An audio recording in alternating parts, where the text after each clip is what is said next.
সিংহ আহি আছে আৰু সিংহ আহিলে সকলো জীৱ জন্তু পলায়েই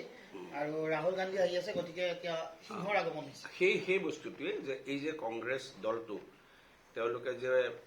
মানে পৰিয়ালতান্ত্ৰিক ৰাজনীতি নিজকে যে সুপ্ৰিয়ৰ বুলি ভাবে মানে সিংহ যেনেকৈ বনৰ ৰজা তেওঁলোকে বনৰ ৰজা বুলি ভাবিছে আমাক ভয় খুৱাব বিচাৰিছে মানে সিংহ আহিব বেলেগ জীৱ জন্তু পলাব মানে কি বিচাৰিছে গণতন্ত্ৰত সিংহ থাকে নেকি গণতন্ত্ৰত ৰাইজে ৰজা এটা ইক'চিষ্টেম এখন জংঘলত যদি ভালকৈ চলিবলৈ হয়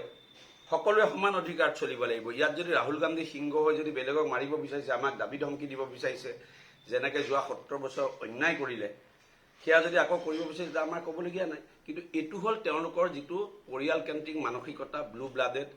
তেওঁলোক কোনোবা প্ৰধানমন্ত্ৰীৰ পুতেক কোনোবা প্ৰাক্তন মুখ্যমন্ত্ৰীৰ পুতেক গতিকে তেওঁলোকে নিজকে ৰজা সিংহ এইবিলাক শাৰীতে ৰাখে আমি একেবাৰে সাধাৰণ প্ৰজাৰ শাৰীত ৰাখোঁ আৰু আমি একেবাৰে সুন্দৰকৈ জংঘলৰ খোৱা গোৱা চৰোৱা আমি হৰিণাৰ দৰে থাকিলেই ভাল পাম কালি গৌৰৱপুকে আৰু এটা কথা কৈছে যে মই ক'ত খেলিম সেইটো লৈ বিজেপিয়ে কিয় ভয় খাইছে যদি মানে সাহস আছে তেতিয়া মোৰ পুৰণা কলিয়াবৰটো ঘূৰাই দিয়ক আৰু নহ'লে মই মানে দলে য'ত দিয়ে শুভেচ্ছা জনাইছোঁ আজিলৈকে চব গৌৰৱ গগৈ ডাঙৰীয়া আজিলৈকে নিৰ্বাচন নিজে কেতিয়াও খেলা নাই নিৰ্বাচন খেলিছিলে মুখ্যমন্ত্ৰী তৰুণ গগৈ পুতেক আৰু প্ৰাক্তন মুখ্যমন্ত্ৰী তৰুণ গগৈ এইবাৰ প্ৰথম ইলেকশ্যন খেলিব এইবাৰ ভাল লাগিব এতিয়া কংগ্ৰেছত ধৰক এতিয়া দেৱব্ৰত শইকীয়া তেওঁ কেতিয়াও তেওঁৰ দেউতাক মুখ্যমন্ত্ৰী আছে কিন্তু এনেকুৱা লম্ফজম্ফ কথাটো আমি শুনা নাই আৰু দেৱব্ৰত শইকীয়া ডাঙৰীয়াই নিজে ইলেকশ্যন খেলি বিধায়ক হৈছে গতিকে মই আশা কৰোঁ যে গৌৰৱ গগৈ ডাঙৰীয়াও সেই ৰাহুল গান্ধীৰ নাম কৈ আমাক ভয় খুওৱা জনসাধাৰণক ভয় খুওৱা বা তেওঁ এজন যে ব্লু ব্লাডেড যুৱৰাজ এনেকৈ ভয় খুওৱা বাদ দি ৰাইজৰ মাজত থাকি ইলেকশ্যন নিজে খেলি জিকি দেখুৱাওক এতিয়া পুৰণা ঘূৰাই দিবলৈ সেইটো ইলেকশ্যন কমিশ্যনক এপিলটো দিব লাগিব এইটো আমাক দিটো লাভ নাই এতিয়া